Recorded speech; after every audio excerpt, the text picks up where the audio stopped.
हमारा आर्गुमेंट ये है कि राउंड टेबल कॉन्फ्रेंसेस में शेड्यूल कास्ट को 2 चीजों का सैंक्शन हुआ, वैसे 3 चीजों का सैंक्शन हुआ।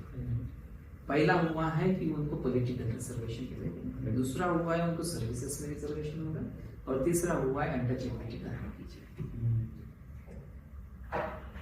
ये होने के बाद 1935 में गवर्नमेंट ऑफ इंडिया एक्ट आया, और गवर्नमेंट ऑफ इंडिया एक्ट ने फर्स्ट शेड्यूल में, उसके फर्स्ट शेड्यूल में शेड्यूल कास्ट का डेफिनेशन दिया। उसके तहत मैजिस्ट्रेट काउंसिल, मतलब किंग इन काउंसिल, उस समय एडवर्ड 8 नाम के राजा, वो 7-8 महीने ही राजा रहे, क्योंकि एक लड़की से शादी करने के लिए डाइवर्सिटी थी, उसके साथ शादी करने के लिए नियम टूट गया तो उनको एब्डिकेट कर दिया। वो जब राजा थे उस समय पार्लियामेंट में, यूके पार्लियामेंट ने एक ऑर्डर बनाया, ऑर्डर में वो सारे जातियों के नाम थे, शेड्यूल कास्ट ऑर्डर जो है फर्स्ट ऑर्डर, और वो जो है 20 अप्रैल, आई थिंक 18-20 अप्रैल 1936 को वो लागू हुआ। ठीक है, वहाँ कौन फॉर्मर अनटचेबल है, किसके साथ अनटचेबिलिटी होती है, उसकी एक लिस्ट बन गई। तो ये मतलब संविधान लिखे जाने से पहले का सेटल्ड इशू है। यस, तो बाद में हम लोगों ने संविधान बनाना शुरू किया। जब संविधान बन रहा था तो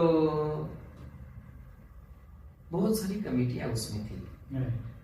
एक तो एडवाइजरी कमेटी थी, फंडामेंटल राइट्स की कमेटी थी, 7-8 सारी कमेटी, माइनॉरिटी कमेटी उसमें ये आया होगा। बाबा साहब भी शायद लगभग बहुत सारे कमेटी में थे, पटेल बहुत सारे कमेटी में, नेहरू तो बहुत सारे कमेटी में।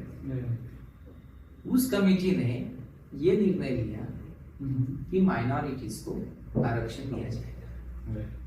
माइनॉरिटी का मतलब रिलीजियस माइनॉरिटी नहीं अभी की तरह से, रिलीजियस सबको मैं बताता हूँ आपको, 3 कैटेगरीज जिनका परसेंटेज इस देश में 0.5% है, ऐसी माइनॉरिटी, जैसे पारसी एक माइनॉरिटी है, 0.5% है उसका आरक्षण, और परसेंटेज पॉपुलेशन, उसको ग्रुप ए में डाला, Anglo Indians Parsi. Group B में उस माइनॉरिटी को डाला जिनका 1 से 1.5% आरक्षण है, 1.5%, जिनकी पॉपुलेशन है, सॉरी जिनका पॉपुलेशन 1.5% है, उनको ग्रुप बी में डाला, उसमें जो है सिख थे।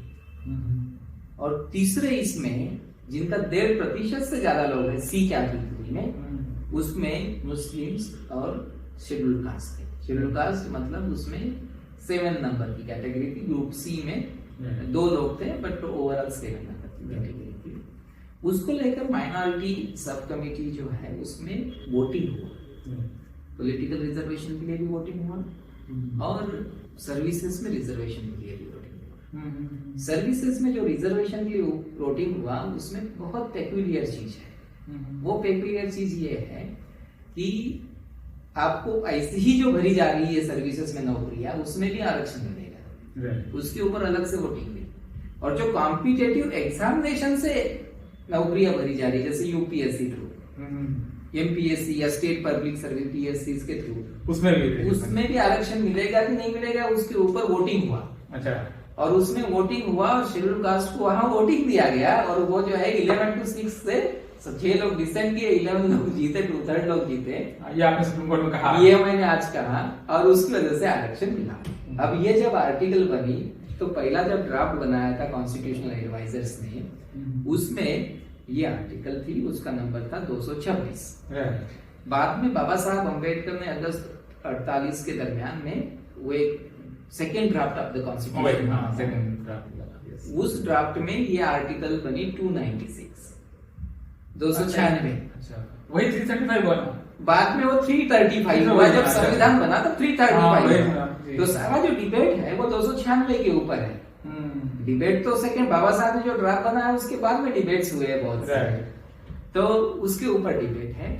उसमें फिर हुआ क्या कि ये मुस्लिम्स लोग, सिख्स लोग और बाकी लोग, पारसी ने छोड़ दिया था आरक्षण, ये लोग भी गए और कहा आप सरदार पटेल को कि हमको कोई आरक्षण नहीं चाहिए, कोई आरक्षण नहीं चाहिए।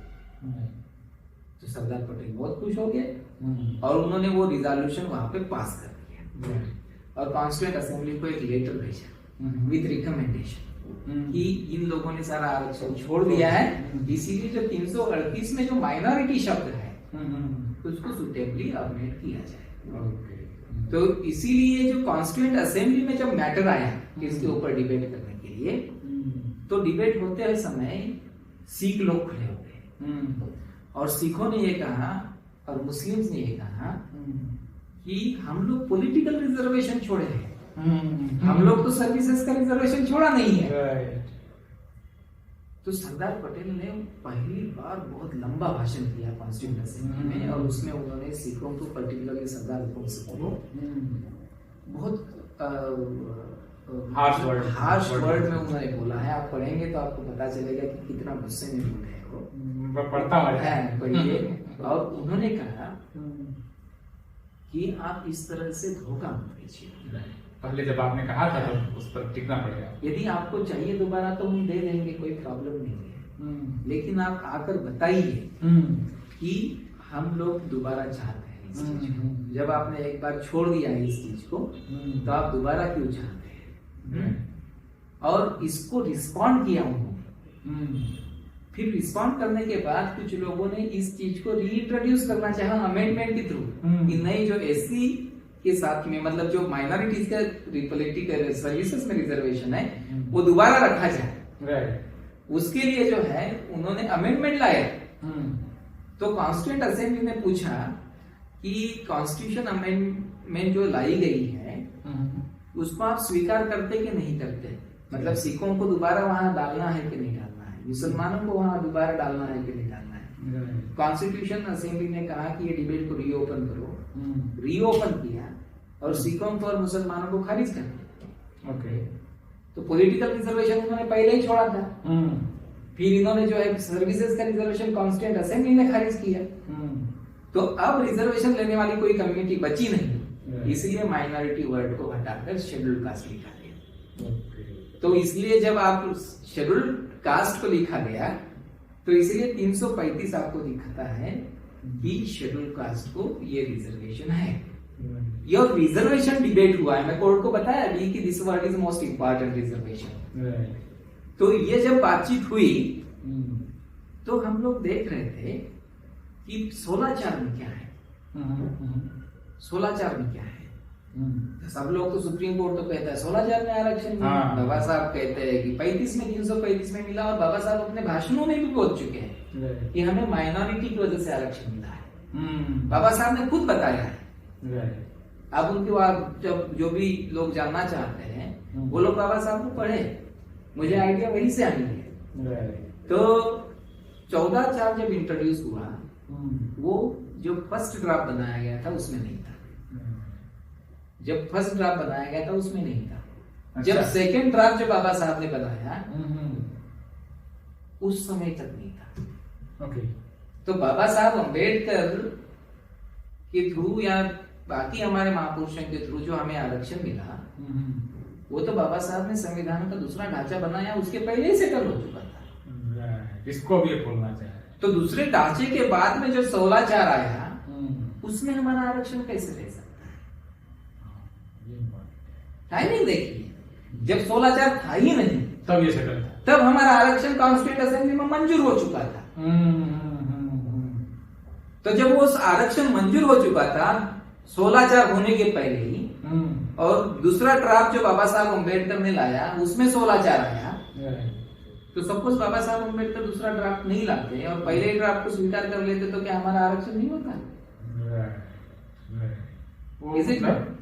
ये डॉक्टर अरविंद कुमार का कहना है, ये वाला वर्ड जो मैं आपको बता रहा हूँ बहुत इंपॉर्टेंट। उन्होंने मुझे बोला, फिर ये हमारी डिबेट हुई उनके साथ में, तो उन्होंने कहा कि फिर क्या उनको आरक्षण नहीं होता? पहला ड्राफ्ट स्वीकार कर लेते थे। ये आरक्षण तो बहुत पुराना आरक्षण है और 1936 से आरक्षण चल रहा है। ठीक है, अब जब मुझे आप बताइए कि जब 1935 के एक्ट में शेड्यूल कास्ट ऑलरेडी बोला है और शेड्यूल कास्ट के भरोसे पे जो है 1950 वाली कॉन्स्टिट्यूशन में ऑलरेडी आरक्षण मिला हुआ है, वो बैकवर्ड क्लासेस क्यों बनेंगे? सही बात, वो बैकवर्ड क्लासेस क्यों बनेंगे? तो उसके दो कारण हैं। मैं डिबेट को कंटिन्यू रखता हूँ लेकिन एक इंपॉर्टेंट आपको बताता हूँ कि शेड्यूल कास्ट को 16(4) में लाने की वजह से 50% का सीलिंग बन जाता है। तो ओबीसी के लिए 27% से ऊपर आरक्षण नहीं दिया जा सकता। ये कह भी रहे ना, मतलब कि 16(4) और 16(5) वगैरह से टोटल जो 16(4) में जो आरक्षण है वो ओबीसी का आरक्षण है। उसको यदि 15% और एससी का एसटी का 7.5% 22% कर दिया जाता है तो 22% वहां से निकाल दोगे तो OBC that is the most important. इसीलिए सुप्रीम कोर्ट पिछले 75 सालों से कोशिश कर रहा है, हमेशा इसमें ये कोशिश कर रहा है कि इनका आरक्षण 16(4) में ही रखा जाए। और ये कॉन्स्टिट्यूशन के साथ बहुत बड़ा धोखा है। मतलब संविधान में कुछ और बनाया गया लेकिन सुप्रीम कोर्ट ने संविधान को बदल दिया। तो आप कहते हैं कि सरकार संविधान बदलती है, सुप्रीम कोर्ट ने संविधान बदला और आपको पता तक नहीं, you never know about it. जब तो यदि मैं आज कोर्ट में जाके नहीं बोलता है तो परहैप्स कोई नहीं जानता इस चीज को। और इम्पोर्टेंट एस्पेक्ट ये है कि जब बैकवर्ड वर्ड आया तो वो आर्टिकल सबसे पहले ड्राफ्ट आर्टिकल में 12 नंबर का आर्टिकल था, लेकिन उसमें बैकवर्ड वर्ड नहीं था। उसमें था एनी क्लास ऑफ सिटीजन्स, समझा? Any class of citizens. Baba Saheb ने जब लाया, क्योंकि ओबीसी के लिए 340 का तो उन्होंने प्रावधान था, उनको लगा कि एससी का आरक्षण सेटल्ड हो चुका है लेकिन ओबीसी को आरक्षण नहीं है, कहीं ना कहीं प्रोविजन करना पड़ेगा। इसीलिए उन्होंने बैकवर्ड वर्ड डाला। अब इसको लेकर जब दोबारा फिर ये जो है बाबा साहब ने जब ये बनाया तो उसका नंबर था 10 क्लास 3। तो 10 क्लास 3 के ऊपर जब डिबेट हुआ कॉन्स्टिट्यूशन असेंबली में तो कॉन्स्टिट्यूंट असेंबली में सारे लोग मेंबर बोले अरे आरक्षण तो एससी को तो दे चुके हैं, अब ये कहां बैकवर्ड लेके आ गए। और इस वर्ड को लेकर बहुत कंफ्यूजन। तो प्रेसिडेंट साहब ने पूछा राजेंद्र प्रसाद ने कि ये आर्टिकल को दोबारा खोल दिया जाएगा क्योंकि ये बहुत कंफ्यूजन है कि वो बैकवर्ड वर्ड कैसे आया। बैकवर्ड वर्ड तो कोई बोल ही नहीं रहा है। तो बहुत लोगों ने कहा कि नहीं, इसके ऊपर डिबेट होना जरूरी है कि बैकवर्ड क्यों आया। हम लोगों ने परमिशन ही नहीं दिया है बैकवर्ड का, ये अम्बेडकर कहाँ से लेकर आ गए। तो उसको लेकर के ये डिबेट को खोला गया दोबारा ये बैकवर्ड, क्योंकि शेड्यूल कास्ट का पहले से शेड्यूल था। तो ये जो दोनों को जब मिला देते हैं तो सारी प्रॉब्लम वहां से खड़ी हो जाती है। तो ये जब और इसलिए कह रहे हैं कि अब ये बैकवर्डनेस के बेसिस पे हम बाइफरकेट करेंगे, क्योंकि वो मान रहे हैं कि वो इनएक्युरेसी ऑफ रिप्रेजेंटेशन है, बैकवर्डनेस है, क्वांटिफिकेबल डेटा है, तो बहुत सारे इंपॉर्टेंट एस्पेक्ट। नागराज केस को भी रिविजिट करना चाहिए। एब्सोल्युटली इंदिरा साहनी को रिप्रेजेंट करना पड़ेगा, नागराज को पीएस की सारी जजमेंट को रिप्रेजेंट करना पड़ेगा। और एससी का जो आरक्षण है वो डिस्क्रिशनरी नहीं है, उसमें शाल लिखा हुआ है, उसमें शाल है। और ओबीसी का जो रिजर्वेशन है 16(4) में, क्योंकि उस समय सहमति नहीं थी कॉन्स्टिट्यूएंट असेंबली में, तो वो डिस्क्रिशनरी है। उसकी लैंग्वेज उसी तरह की दे सकता है क्योंकि लिस्ट बनी नहीं थी, लिस्ट नहीं बनी थी। बाबा साहब अम्बेडकर ने फिर सेकेंड ड्राफ्ट में क्या किया है कि जब एससी की लिस्ट तो संविधान में लगने वाली थी, राइट, तो उन्होंने पहली जब लिस्ट बनी, पहला जो संविधान बना तो वो लिस्ट संविधान में थी वही।